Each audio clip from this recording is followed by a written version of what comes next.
Hai guys, apakah di sini ada orang Sunda? Jika ada, pasti tidak asing lagi dengan mitos-mitos yang ada di suku Sunda ini.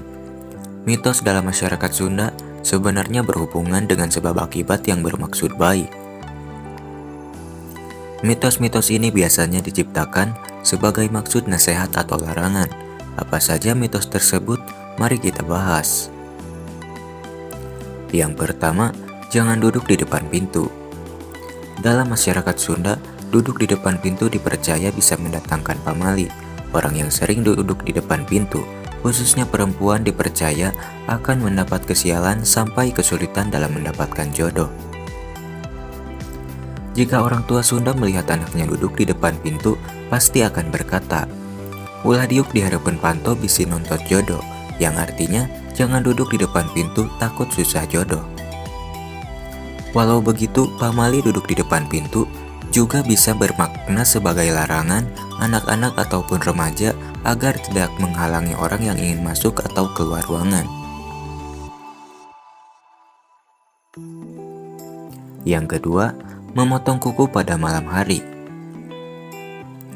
Walau terdengar sepele, kegiatan seperti memotong kuku di malam hari akan dianggap pamali oleh orang Sunda. Hal ini dipercaya dapat mempengaruhi jiwa seseorang. Bahkan, orang yang memotong kukunya pada malam hari dianggap bisa menjadi stres, gila, atau tidak bahagia. Sebenarnya, aktivitas tersebut tidak ada hubungannya dengan ilmu psikologis. Namun, larangan memotong kuku malam-malam adalah wujud nasihat agar tidak melukai jari sendiri akibat kurangnya cahaya di malam hari. Yang ketiga, tidur tengkurap dengan kaki diangkat ke atas atau biasa disebut dengan lalangiran. Orang tua Sunda pasti akan langsung menegur jika anaknya tidur tengkurap dengan kaki diangkat ke atas. Hal ini merupakan pamali khususnya bagi anak-anak Sunda. Alasannya adalah tidur tengkurap dengan kaki diangkat ke atas dipercaya bisa membuat ibu mereka cepat meninggal. Jika dipikir secara logis, larangan ini memiliki maksud agar anak menghormati orang tua dengan tidak melakukan pantangan dan berkelakuan sopan. Yang keempat, bersiul di malam hari. Mitos selanjutnya adalah larangan bersiul di malam hari karena dipercaya mengundang makhluk halus. Ada anggapan jika makhluk halus senang dengan suara siulan. Nyatanya, bersiul dianggap perbuatan tidak sopan, apalagi jika dilakukan di depan orang yang lebih tua. Yang kelima, tidak mengubur kucing yang ditabrak ataupun tertabrak. Kucing adalah hewan yang lekat dalam kehidupan orang Sunda. Orang Sunda yang mayoritas Islam menganggap kucing sebagai hewan kesayangan Nabi. Tak heran jika hewan ini begitu disayangi. Maka dari itu, akan dianggap pamali jika menabrak kucing dan tidak menguburkannya.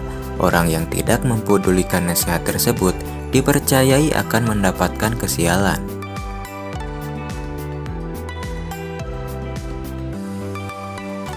Yang keenam, menyapu di malam hari.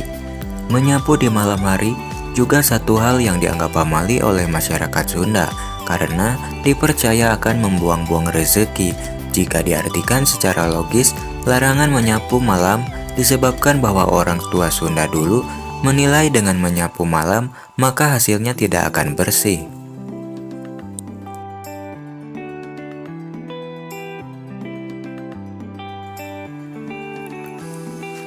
Yang ketujuh, ibu hamil dilarang mengejek seseorang. Larangan yang satu ini masih banyak dipercayai oleh banyak masyarakat Sunda. Dipercayai bahwa jika ada ibu sedang hamil mengejek seseorang, maka anak yang dilahirkan nanti akan mirip dengan orang yang sebelumnya diejek oleh ibu hamil tersebut. Namun perlu diketahui bahwa mengejek orang lain memang sangat dilarang, bukan hanya oleh ibu hamil, melainkan oleh semua orang.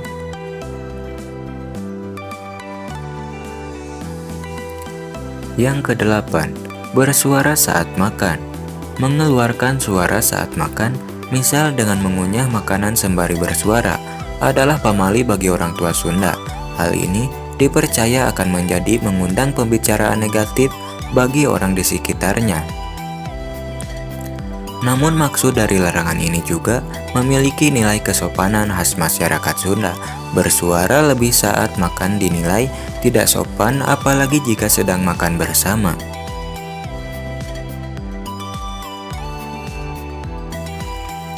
Itulah beberapa mitos orang Sunda yang masih diterapkan di kalangan masyarakat Sunda hingga saat ini. Jika tayangan ini bermanfaat, jangan lupa like, komen, dan subscribe.